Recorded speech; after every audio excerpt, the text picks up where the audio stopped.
కమిటీకి సంబంధించి బోండా ఉమా సంచలన వ్యాఖ్యలు చేశారు. వివరణలు అడిగితే సగం మంది కాపు నేతల నుంచి తీసుకోవాలి, ముద్రగడ సభలో నా వ్యాఖ్యలపై తప్పుడు ప్రచారం చేస్తున్నారు అంటూ ఆయన కామెంట్స్ చేస్తున్నారు.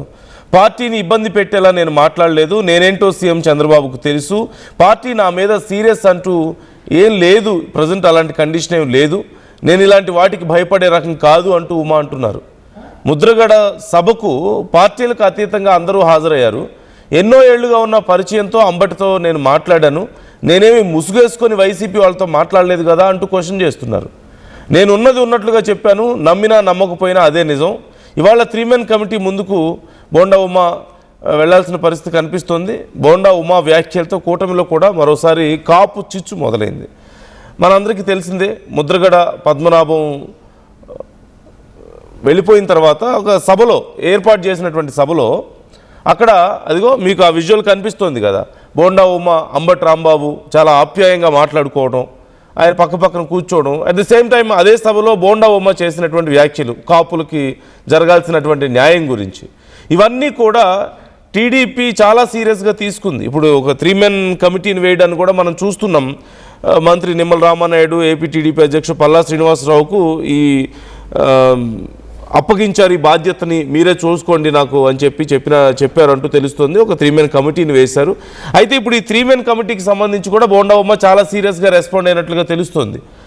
అలా అనుకుంటే చాలామంది కాపు నేతల గురించి మాట్లాడాల్సి వస్తుంది, వాళ్ళ విషయాలు కూడా మాట్లాడాలి. నేనేమి తప్పు చేయలేదు, అదొక కామన్ గ్రౌండ్ లాంటిది, అందులోనూ ఒక సంస్మరణ సభ అక్కడ వెళ్ళింది. మరి అలాంటి సభలో నేను నార్మల్గా వేరే నాయకులు కనపడితే మాట్లాడడంలో తప్పే ఉంది అని చెప్పి మాట్లాడారు. ఈవెన్ ఈ విషయానికి సంబంధించి అంబటి కూడా చాలా డిఫరెంట్గా రియాక్ట్ అవ్వడం మనం చూస్తున్నాం. సో డీటెయిల్స్ తెలుసుకుందాం. కృష్ణమోహన్ జాయిన్ అవుతున్నారు, ఏపీ ఇన్పుట్ ఎడిటర్. కృష్ణమోహన్, ఇప్పుడు బోండా ఉమా మీద ఈ 3 మెన్ కమిటీ వేశారు అంటున్నారు, మరి ఇప్పుడు వాళ్ళు ఏం అడుగుతారు? What kind of explanation? వాళ్ళు అసలు ఏం ఎక్స్పెక్ట్ చేస్తున్నారు? బోండా ఉమా ఏమో కొంత సీరియస్ అవుతున్నట్లుగా కనపడుతుంది. అండ్ అంటే చాలా లాయల్గా ఉంటూ వస్తున్నారు కదా పార్టీకి. సడన్గా ఈ ఒక్క చిన్న ఇన్సిడెంట్ వల్ల పార్టీకి కొంత ఆయన దూరం జరిగే పరిస్థితులు కానీ, లేదంటే ఒక రకంగా ఏదో కొంత దూరం పెడుతున్నట్లుగా కానీ కొంతమందికి అనిపిస్తుంది. How can we understand this situation? ఈ విషయంలో ఇప్పుడు ఈరోజు మధ్యాహ్నం 3 మెన్ కమిటీ ముందు హాజరవుతారు. ఆయన పల్లా శ్రీనివాసు నిమ్మల ముందు, మంత్రి నిమ్మల ముందు హాజరయ్యే పరిస్థితి కనపడుతుంది. మధ్యాహ్నం ఆయన హాజరు కావాలని చెప్పారు. అయితే నిన్న ఇదే విషయం మీద బాగా వివరణ చేశారు. వివరణ అడిగితే దాదాపుగా సగం మంది కాపు నేతల నుంచి తీసుకోవాల్సిన పరిస్థితి ఉంది. అది కూడా టీడీపీ నుంచి ఎవరైతే కాపు నేతలు ఉన్నారో చాలా మంది కాపు నేతలు తీసుకోవచ్చు. ముద్రగడ సభలో నా వ్యాఖ్యల మీద తప్పుడు ప్రచారం చేస్తున్నారు. పార్టీని ఇబ్బంది పెట్టేలా నేను ఎక్కడ కూడా వ్యాఖ్యానం చేయలేదు. నేనేంటో చంద్రబాబు తెలుసు, పార్టీకి ఎంత లాయల్గా ఉంటానో నా నాయకుడి గురించి నాకు తెలుసు, నా గురించి నాయకుడికి కూడా తెలుసు అంటూ, అంతేగాని పార్టీ నన్ను ఏదో తెలియపోయిందని ఏదో ప్రచారం చేస్తున్నారు, అదంతా ఏమీ లేదు. కానీ నేను అలాంటి వాడు ఇక్కడ భయపడే రకం కూడా కాదు అని చాలా క్లియర్గా చెప్పి ప్రయత్నం చేశారు. ముద్రగడ సభకు పార్టీలకు అతీతంగా అందరూ హాజరయ్యాము. అక్కడ ఎన్నో ఏళ్లుగా ఉన్న పరిచయంతో ఎవరితో మాట్లాడాను, అటెండ్ చేసి నేనేమీ ఆయనతో పుచ్చుకొని తిరగలేదు. చాలా వరకు కూడా చాలా మందితో మాట్లాడుతూ ఉంటాం, మిగతా ప్రాంతాలు కూడా మాట్లాడుతూ ఉంటాం, మిగతా నాయకులు కూడా వచ్చినప్పుడు కూడా మాట్లాడుకుని నేనేమి ముసుగు చేసుకుని వైసీపీ వాళ్ళతో మాట్లాడలేదు. నేరుగా ఉన్నట్టుగానే మాట్లాడాను.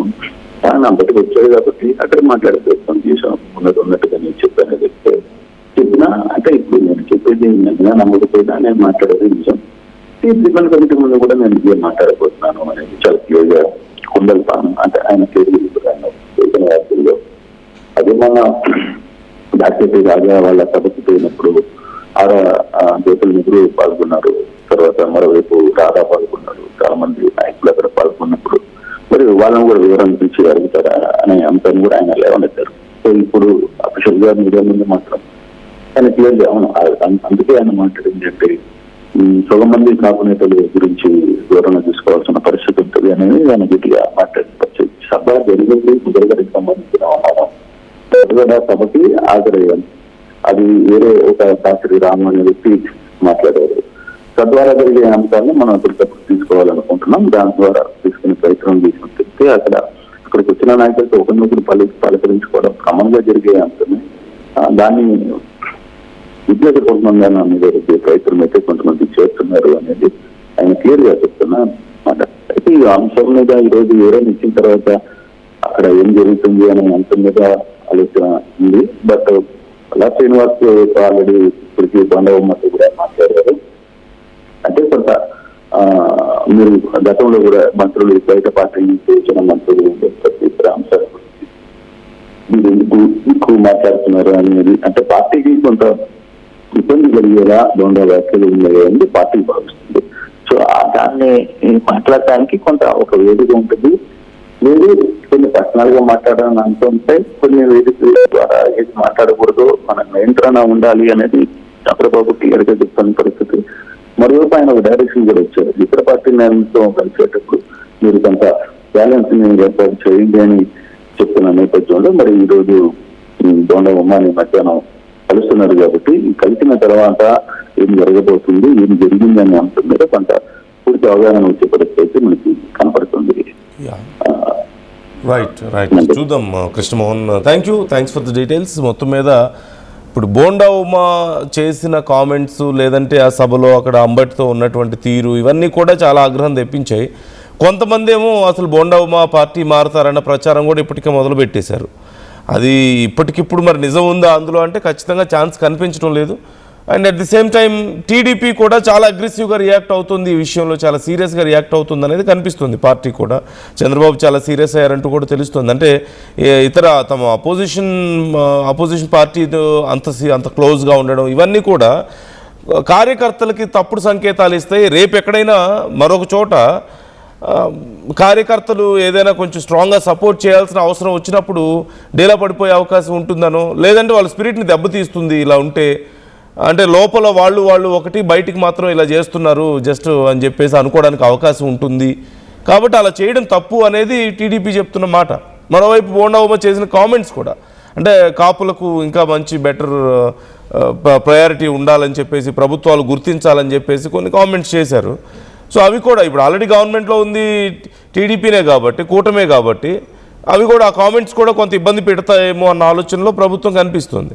సో ఓవరాల్గా అక్కడ జరిగినటువంటి ఇన్సిడెంట్లో నా తప్పేం లేదు, నేను అలాంటి ఒక సభకు వెళ్ళిన దగ్గర వేరే నాయకులు కనపడితే మాట్లాడడం తప్పే ఉంది, నేనేమో అంత తప్పు మాట్లాడలేదు మాట్లాడేటప్పుడు కూడా అని చెప్తున్నారు. ఇలా మాట్లాడుకుంటే సగం మంది కాపు నాయకులు డీటెయిల్స్ అన్ని తీయాల్సి వస్తుంది బయటకు అని చెప్పి కూడా మాట్లాడుతున్నారు. ఒకవైపు బోండా ఉమ ఈ విషయంలో తగ్గట్లేదు, అంటే ఆయన ఏదో పెద్ద తప్పు చేశారని ఒప్పుకునే పరిస్థితి లేదు. ఇన్ఫ్యాక్ట్ అది తప్ప అంటే మనం పూర్తిగా అవును అని చెప్పలేని పరిస్థితి కూడా ఉంది. అట్ ది సేమ్ టైం కొన్ని కామెంట్స్ విషయంలో మాత్రం మేబీ ఇంకొంచెం కేర్ఫుల్గా ఉండాల్సిందేమో, లేదంటే అక్కడ ఉన్నటువంటి పరిస్థితుల్లో ఇంకొంచెం కేర్ఫుల్గా ఉంటే బాగుండేదేమో, అసలు ఇంత గొడవ జరిగేది కాదేమో అన్న అభిప్రాయాలు కొంతమంది ఉన్నాయి. సో మీకేమనిపిస్తుంది ఈ సిచ్యువేషన్ చూస్తుంటే, మీ అభిప్రాయాలు ఎలా ఉన్నాయి? ఒకసారి బోండా ఉమ కామెంట్స్ చూద్దాం. వెళ్తాం, ఖచ్చితంగా వెళ్తాం. పార్టీ ఒక నిర్ణయం ఆదేశించినప్పుడు ఖచ్చితంగా వెళ్తాం. వెళ్ళిందో జరిగిందో చెప్తాం. జరిగిన విషయం అంతా ఓపెన్లో జరిగింది. ఇట్లేమి కాన్ఫిడెన్స్గా ఎక్కడో ఒక వైసీపీ పార్టీ ఆఫీసులో ముసుగులో మాట్లాడుకున్నది కాదు. అందరూ జనసేన నాయకులు, టీడీపీ నాయకులు, వైసీపీ నాయకులు, కాపు నాయకులు అందరూ ఉన్నటువంటి సందర్భంలో ఇది ఓపెన్గా జరిగింది. మాట్లాడిన నీటిలో ఓపెన్గానే మాట్లాడాం. దాని మీద ఏమడిగినా కూడా సమాధానం చెప్తానికి సిద్ధంగా. అంటే జక్కంపూడి రాజా కార్యక్రమానికి ఇటు రాధా వెళ్ళారు, జ్యోతుల గారు వాళ్ళ అబ్బాయి కూడా వెళ్ళారు. అప్పుడు రాని డిస్కషన్ ఎందుకు వచ్చింది? అది పార్టీని అడగాలి, నాకు సంబంధం లేదు. నా వరకు అయితే నాకు చెప్పిన మెసేజ్ ప్రకారం, నాకు ఇచ్చినటువంటి సందేశం ప్రకారం రేపు సాయంత్రం 4 గంటలకి పార్టీ ఆఫీస్కి రమ్మన్నారు, మాట్లాడుకుందాం అన్నారు. ఖచ్చితంగా వెళ్తా.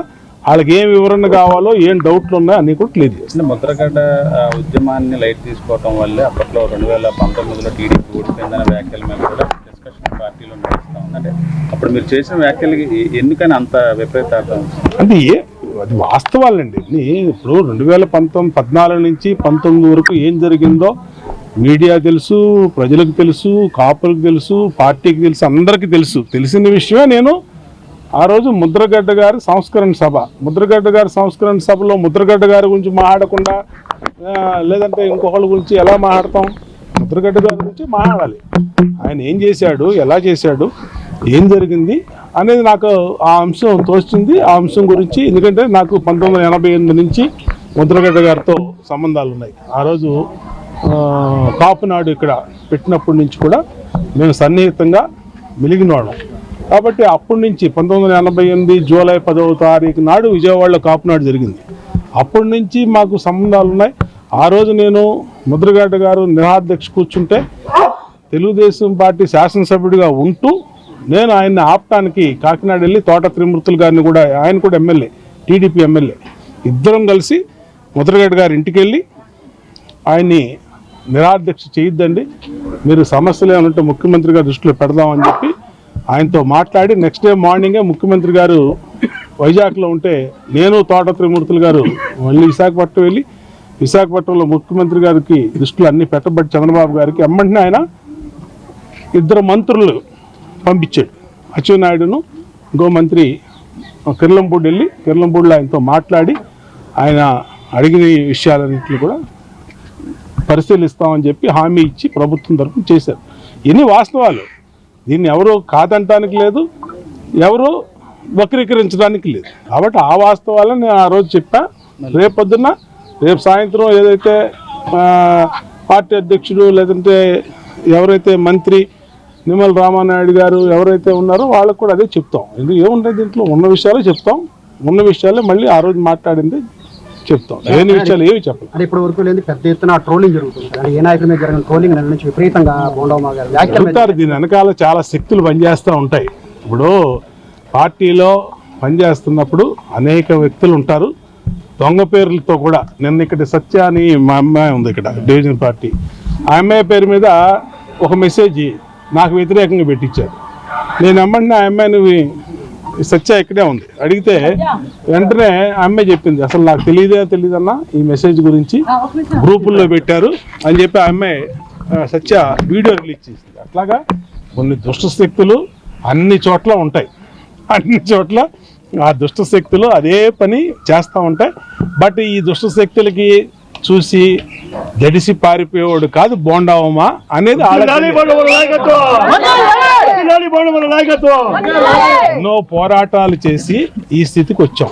ఊరికినే కేక్ వాగ్గా వచ్చి సీట్లో కూర్చోలేం. మేము ఎన్నో పోరాటాలు చేసాం. 2019-24 మధ్య 2 సార్లు బోండావమ్మ మీద హత్యాయత్నం జరిగింది, మాచర్ల, గుడివాడ. అయినా సరే పార్టీకి పనిచేసి. కాబట్టి నేనేంటో మా అధినేత తెలుసు, పార్టీ ఏంటో నాకు తెలుసు. పార్టీని ఇబ్బంది పెట్టే వ్యాఖ్యలు నేను చేయాల, ఉన్నది ఉన్నట్టు మాట్లాడడం. రేపు ఏదన్నా కమిటీ మాట్లాడినప్పుడు అదే విషయాన్ని వాళ్ళకి చెప్తాను.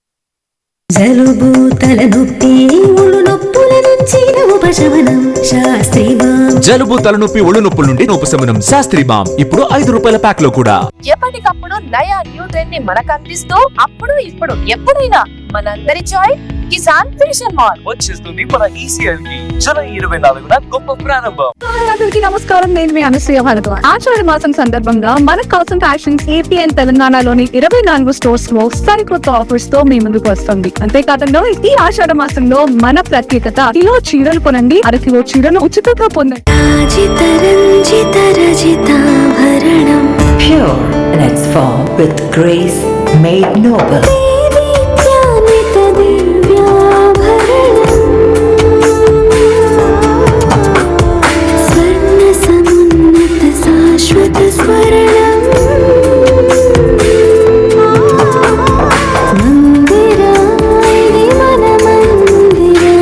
Mandira Premium Silver Jewelry by Manipali. I'm Gomati, a data scientist and a classical dancer. I'm more than one. At Anurag University, be everyone you dream to be. Tournament ముందు పెయింట్